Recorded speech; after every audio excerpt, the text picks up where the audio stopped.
طبعا دكتور خالد يعني دكتور ظاهرية عارف يعني میاد مصطفی میاد الان شما که الان هستیم وقت داریم بپرسید پیدا میشه التلفزيون شو بيترين يريد والله يا غلام شو من مشهد الان اینجا والله مثلا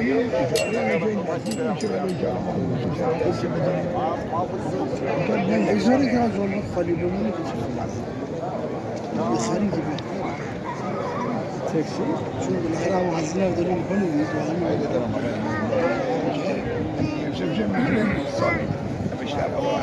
آره صبح جارك مو مشبر 80 كيلو بله